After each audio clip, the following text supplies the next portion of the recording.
اچھا حضرت، آپ نے بتایا کہ 4 سالوں سے مسلسل وہاں سے پاکستان کے اوپر حملہ آور ہیں وہ لوگ، اور جب بھی مذاکرات ہوتے ہیں اور یہاں لگتا ہے کہ بس چیزیں اب ٹھیک ہونے ہو رہی ہیں، تو ان مذاکرات کے بعد پہلے سے بھی بڑا کوئی حادثہ اور سانحہ ان کی طرف سے یہاں ہوتا ہے پاکستان میں.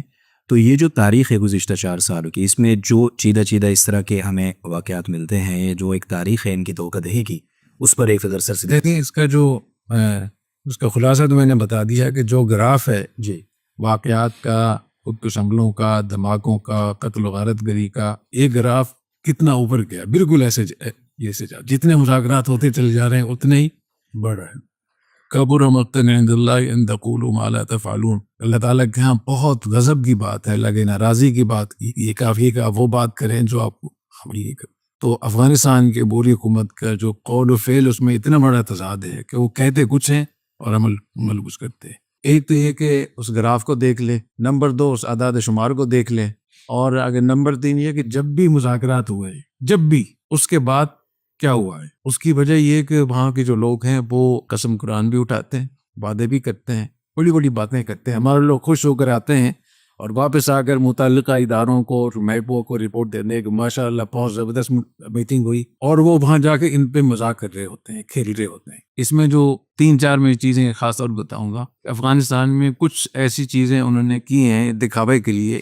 اس میں انہوں نے دنیا کو یا پاکستان کے مذاکرات کاروں کو یہ بتایا کہ ہم نے ٹی ٹی پی کے خلاف یہ کام کیے ہیں. تو جو صحیح بات ہے وہ ہے کہ جتنے انہوں نے کام، ان کے اقدامات کیے ہیں، وہ دکھاوے کے تھے. پہلے وہ ٹی ٹی پی کے لوگوں کو، ان کی لیڈرشپ کو خود بلاتے ہیں، ان سے مشورہ کرتے ہیں، مشورے کے ساتھ طے کرتے ہیں کہ اب ہمیں کیا کرنا ہے. تو اگر ان کو کہیں سے منتقل کرنا ہوتا ہے تو پہلے سے ان کو بتاتے ہیں یہاں سے منتقل ہو جاؤ. اس کے بعد پاکستان کو بتاتے ہیں کہ ہم نے فلاں جگہ ان کا معسکر تھا ختم کر دیا، فلاں جگہ ان کی رہائش تھی ختم کر دی. دوسرے نمبر پہ پاکستان کی طرف سے یہ مطالبہ ہوا تھا کہ ان تمام لوگوں ایک جگہ اکٹھا کر دیا جائے، اور اس پہ انہوں نے کہا کہ ہمیں 10 ارب روپے چاہیے اس کے لیے. تو افغانستان میں جہاں جہاں بھی ٹی ٹی پی کے لوگ ہیں ہم کو اکٹھا کر لیں گے اور اس کا پاکستان اخراجات برداشت کرے گا. لیکن یہاں مشورے میں یہ طے ہوا کہ یہ ہمارے 10 ارب روپے بھی کھا جائیں گے اور پہلے کی طرح کریں. پاکستان نے انکار کیا تو پھر انہوں نے، امارات نے $60 ملین دیے، اور اس میں انہوں نے غزنی میں 2 بستیاں بسائیں، اس میں 500-600 خاندان، تو مجموعی طور پہ 1200-1300 خاندان انہوں نے اکٹھے کی. وہاں ان کے لیے ایک انتظامیہ مقرر کی.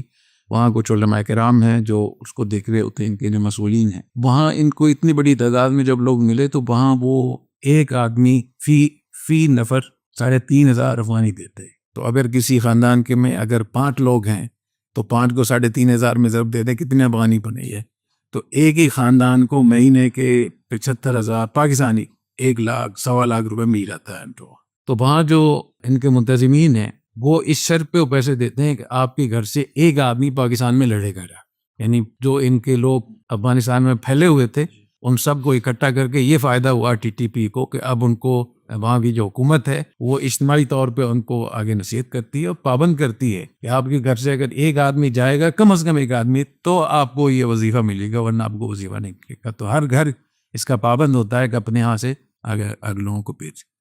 تو یہ جو غزنی کے جو کیمپ انہوں نے بنائے تھے اس کا حال تو یہ ہوا.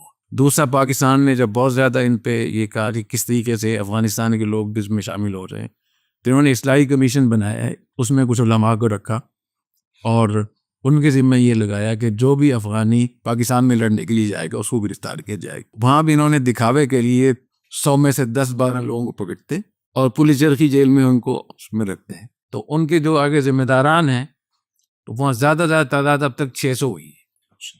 تو ان 600 میں سے ان کو بظاہر تو وہ یہی کہتے ہیں، لیکن اندرونی طور پہ وہاں ان کو یہ تحقیق دیتے ہیں کہ جو واپس جا کے لڑے گا اس کو ہم چھوڑتے ہیں، جو واپس جا کے لڑے گا اس کو ہم چھوڑتے ہیں. اور آپ حیران ہوں گے کہ پچھلے سال جب کساردار وغیرہ جب گئے تھے وہاں تو ان کو انہوں نے بڑی بڑی باتیں کی تھی. اس وقت میں مجھے اطلاع ملی تھی کہ آج انہوں نے کساردار کے جانے کے بعد انہوں نے 400 لوگوں کو چھوڑا ہے.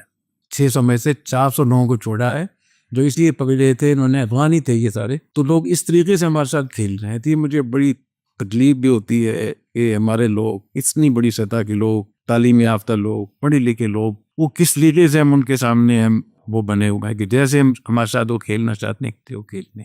تو اسی طریقے سے بعض ہمارے لوگوں کو انہوں نے کچھ گرفتار لوگ دکھائے بھی. تو میری طرح یہ وہ لوگ ہیں جب مقاومت ملی کے جو لوگ تھے، جو احمد شاہ مسعود کے لوگ ہیں جو ان سے لڑ رہے ہیں، ان کے لوگ انہوں نے کس پکڑے ہوئے ہیں, کچھ داعش کے لوگ پکڑے ہوئے ہیں, تو وہ انہوں نے دکھایا کہ دیکھیں ہم نے TTP کے لوگ ہم نے اس پہ پکڑے ہوئے. تو اس طریقے سے بہت کچھ وہاں اس میں ہو رہا ہے. اور ابھی جیسے یہ اجتماع ہوا تو یہ اجتماع تو اس مقصد کے لیے ہوا, لیکن انہوں نے اس طریقے ظاہر کیا کہ یہ پاکستان میں جو لوگ لڑ رہے ہیں ان کے خلاف. اس لیے اس کی ضرورت ہے کہ جب بھی کوئی چیز وہ کہیں یا بتائیں ہمیں یا ہمیں دکھائیں, اس کی تصدیق ہونی چاہیے. اور یہ جو اجتماع ہو رہا ہے ابھی کابل میں, اس کو جو لکھ کر جو چیزیں دی ہوئی ہیں کہ ہمیں کن کن موضوعات پہ بات کرنی ہے اور ان موضوعات پہ بات ہو رہی ہے, اس میں یہ بھی ہے یہ بتائیں کہ یہ ہمارا جو ملک ہے افغانستان یہ اٹک تک ہے اور یہ سرحدیں باقاعدہ طے شدہ ہیں, اس لیے ہمیں یہ ملک چاہیے, اٹک تک ہمیں چاہیے, اس پر بھی بات ہوگی. اور TTP جتنے بھی لوگ ہیں یہ شریعت کے نفاذ کے لیے کام کر رہے ہیں, اس لیے ان کو مجاہد سمجھتے ہیں. یعنی جو اعلامیہ جاری ہوگا اس میں یہ بات نہیں ہوگی, لیکن ویسے ان کو یہ بات کہی جا رہی. تو یہ وہ چیزیں ہیں جن کی ہمیں ضرورت ہے کہ ہمارے لوگوں کو اس کی تصدیق کرنی چاہیے.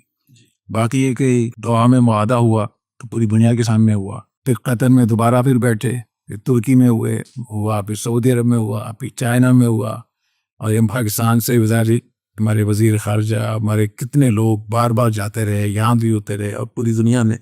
تو جتنے معاہدے ہوئے ہیں اگر آپ اس کی تفصیل میں جائیں اور ان کی گفتگو پہ جائیں تو آپ کو اندازہ ہوگا کہ غلط بیانی اور وعدہ خلافی اور عہد شکنی یہ اتنے بڑے پیمانے پر ہو رہی ہے اور اتنی کھل کر ہو رہی ہے کہ ہمارے لوگوں کے آنکھیں کھل جانی چاہیے اور ہمیں وہ اقدامات کرنے چاہیے جس سے یہاں لوگوں کی جانیں محفوظ. جی میں اپنے جتنے ہمارے مذاکرات کار ہیں, یہ جتنے لوگ ہیں, ان سے میں ایک حدیث ضرور شیئر کروں گا کہ نبی کریم صلی اللہ علیہ وسلم نے ارشاد فرمایا لا یلدغ المؤمن من جوہر مرتین, کہ مومن ایک سراب سے 2 مرتبہ نہیں ڈسا جا سکتا. تو اس کا ہمیں خاص طور پہ خیال رکھنا چاہیے. اور اس میں جو اپنے مقتدرہ کی بات کی ہے, اصل میں جو اس کے اسٹیک ہولڈر ہیں اس میں علماء ہیں, یہ حکومت ہے, ریاستی ادارے ہیں, ہماری بیوروکریسی ہے, ہمارا میڈیا ہے. تو ان پانچوں کو ایک پیج پہ آنا صرف کسی ایک کے ہاتھ سے, ہمارا میڈیا اگر یہ چیزیں نشر کرتا رہے گا تو ظاہر ہے ہر چیز دراپ ہوگی. تو اس لیے ان پانچوں اعزاز سے میری یہ درخواست ہے کہ اس پہ نظر ثانی کریں. اور دنیا میں جو طریقہ کار ہوتا ہے کسی چیز کو جانچنے کا, کسی چیز کو ماپنے کا اور کسی چیز کی حقیقت تک پہنچنے کا, اس میں دیکھ لیں. اگر وہ یہ کہتے ہیں کہ ہم نے یہ کر دیا وہ کر دیا تو اس کو دیکھ لیں کہ کچھ کیا بھی ہے یا نہیں. اور اس وقت میں جو اصلاحی کمیشن ہے, اصلاحی کمیشن کے جو سربراہ ہے یہ وہ شخص ہے جس نے چترال میں حملہ کروایا تھا.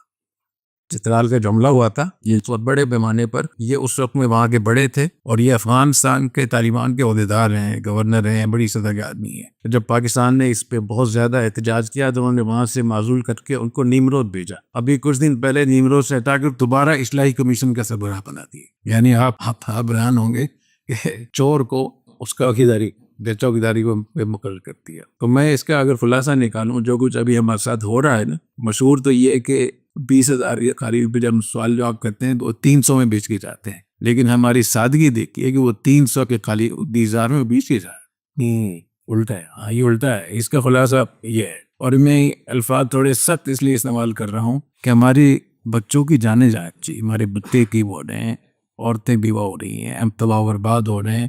ہمارے پاس جتنی ہماری معیشت کے مواقع تھے بڑھنے کے, امن امان کے, سپہ کے حوالے سے, اس خطے کے حوالے سے, سب ان کی اس غلط بیانی کی وجہ سے ضائع ہو رہے ہیں. اور جتنے ہمارے پاس جو ہمارے چیلنجز ہیں وہ دن بدن بڑھتے چلے جا رہے ہیں, اور جتنے اسرائیل, انڈیا, ہمارے دشمنوں کی جو توقعات ہیں وہ بڑھتی چلی جا رہی ہیں, ان کو موقع مل رہا ہے.